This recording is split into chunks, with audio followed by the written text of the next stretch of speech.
அனைவருக்கும் வணக்கம். சற்று கிடைத்த முக்கிய அறிவிப்பின்படி அடித்தது ஜாக்பாட். அரசு ஊழியர்களுக்கு கொட்டப் போகும் தீபாவளி போனஸ். வெளியான சூப்பர் அறிவிப்பு பற்றி இந்த வீடியோவில் முழுமையாக பார்க்கலாம். வீடியோ ஸ்கிப் பண்ணாம கடைசி வரைக்கும் பாருங்க. உங்களுக்கு தீபாவளி போனஸ் பற்றி பல்வேறு புதிய செய்திகள் உடனுக்குடன் துல்லியமாக தெரிந்து கொள்ள நம்மளோட சேனலை கீழ இருக்கிறதுக்கு பட்டனை கிளிக் பண்ணி சப்ஸ்கிரைப் பண்ணிக்கோங்க. பக்கத்துல பெல் பட்டனை கிளிக் பண்ணிக்கோங்க. இந்த வீடியோ உங்களுக்கு பிடிச்சிருந்தா லைக் பண்ணுங்க. இப்போ வாங்க வீடியோக்குள் புகழலாம்.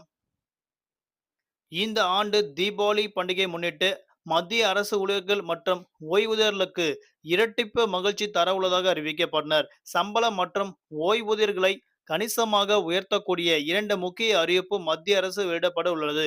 இதன்படி அகவிலைப்படி டிஏ உயர்வு, ஊழியர்கள் மற்றும் ஓய்வூதியர்களுக்கு உடனடி நிதி நிவாரணத்தை வழங்கும் என அறிவிக்கப்பட்டனர்.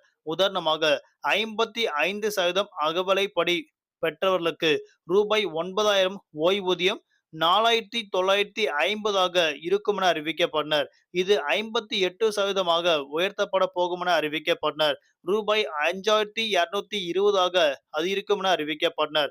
அதாவது மாதத்திற்கு ரூபாய் 270 கூடுதலாக கிடைக்கும் என அறிவிக்கப்பட்டனர்.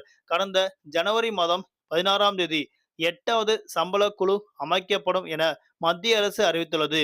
இந்த குழுவின் விதிமுறைகள் தீபாவளிக்கு முன்னதாகவே இறுதி செய்யப்படும் என எதிர்பார்க்கப்படுகிறது. 6 உறுப்பினர்களுக்கு கொண்ட இந்த சம்பள குழு வரும் ஆண்டுகளுக்கான சம்பள மற்றும் படிகள், ஓய்வூதியர்கள் மற்றும் மதிப்பளிப்பு செய்து பரிந்துரைக்கும் என அறிவிக்கப்பட்டனர்.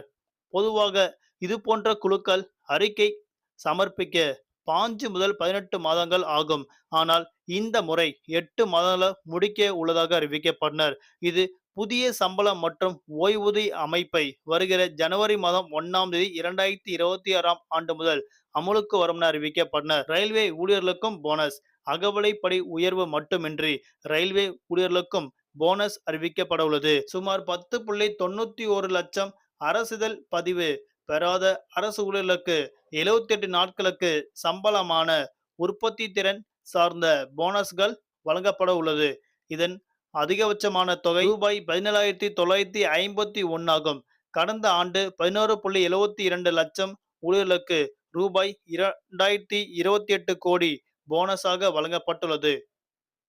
ரயில்வே ஊழியர்களை ஊக்குவிக்கும் மற்றும் ரயில்வேயின் செயல்திறனை மேம்படுத்தவும் இந்த போனஸ் வழங்கப்பட உள்ளது.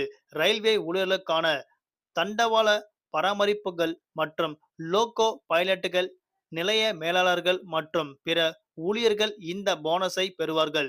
இந்த அகவிலைப்படி உயர்வு மற்றும் 8வது சம்பள குழு அமைப்பது அரசு ஊழியர்களின் நிதி வளர்ச்சிக்கு நீண்ட கால பலனை வழங்கும். அதேபோல ரயில்வே ஊழியர்களுக்கான போனஸ் அறிவிப்பு பண்டிகை கால மகிழ்ச்சியை மேலும் அதிகரிக்கும்.